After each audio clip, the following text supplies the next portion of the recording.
General, it's an absolute privilege and an honor to have you here with us at the India Today Conclave, and especially at a time when we are talking about an assertive India in an uncertain world.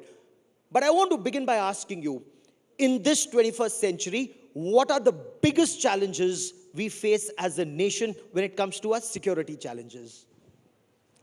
I think if you look at the armed forces, the biggest challenges would be mostly external, and thereof our immediate concern. But then external challenges also unite a nation. We've seen it in Balakot, we've seen it in Kargil, we've seen it in Galwan. If you look at the other side of this, the internal security challenges, actually, which actually have separatist tendencies, sometimes they also become challenging. We need to look at that particular aspect also. As far as the armed forces are concerned, the immediate challenges are the rise of China and the unsettled boundary, probably.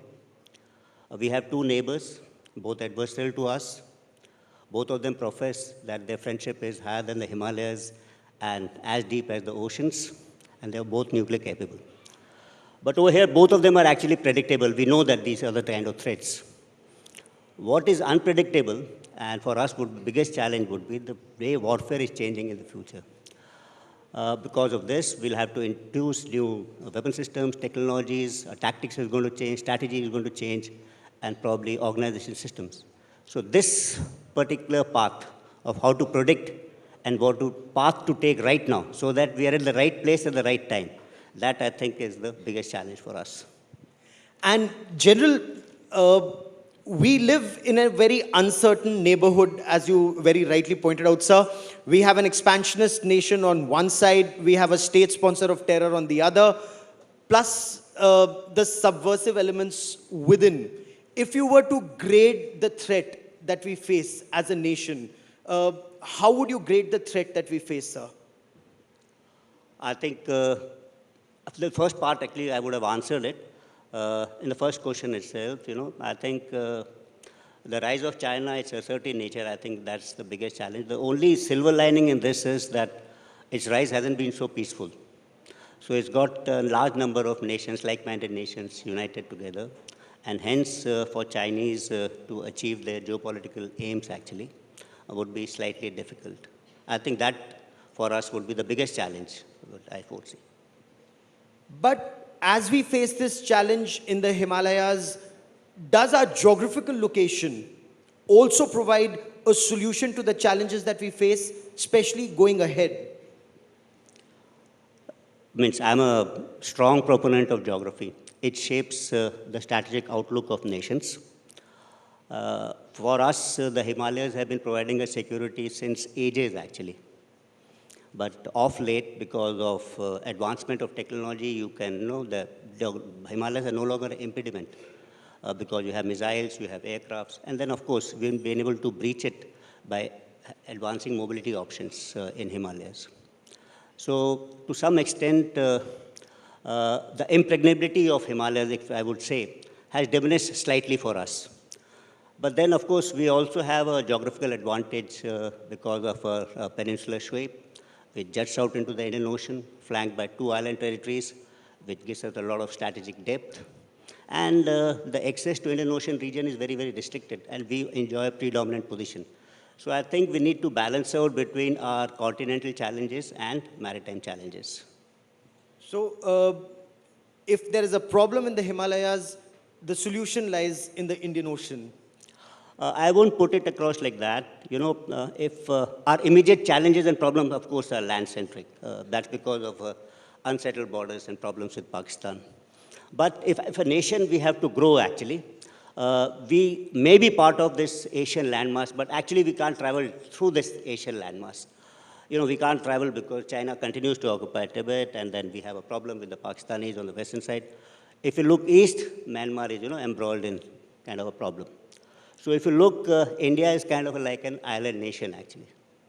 And the only way for India to grow is towards the seas, which I just mentioned. So our destiny, I would normally say, lies in the seas. And there's a way where opportunities also lie. So my threats may be in the continental domain, but the opportunities lie on the seas. That's a big point you're making, sir. Tell us more about this Divyastra that India has just tested? Why is the testing of the Agni 5, the MIRV, so significant? Let me say that we have a nuclear doctrine which professes no first use. And I think hence the credibility of our deterrence has to be very, very high. This particular test actually testifies this, that, the credibility of our doctrine. When we talked about deterrence, there's an element of communication into it. That means we should be able to communicate. If you don't communicate to the adversary what you possess, then the deterrence is of got no value. So this particular test is a part of a communication. So this will strengthen deterrence, and I believe in the long run will promote strategic stability in the neighborhood. But right now, I think it's time to congratulate all those people who are involved in the test, especially DRDO. Oh, absolutely. It's a big test, Agni 5. Sir, as we move forward, you're working very extensively on reorganizing our armed forces to face future challenges. How is that reorganization coming along? And what sometimes gives you perhaps sleepless nights on how are we moving forward, and are we moving forward at the pace at which we ought to? Yeah. Let me begin by saying that, change is part of, it's a only constant in life, they say. And organizations who don't change actually will become extinct. Charles Darwin said so, not me. And so that's true for organizations and as well as for organizations. I told you in the beginning, actually, that the warfare is changing rather rapidly. We've got to change for that. Unfortunately for us, for the past 77 years, all the three services have grown independently. They have their own capabilities. They have developed over time a culture of theirs, actually.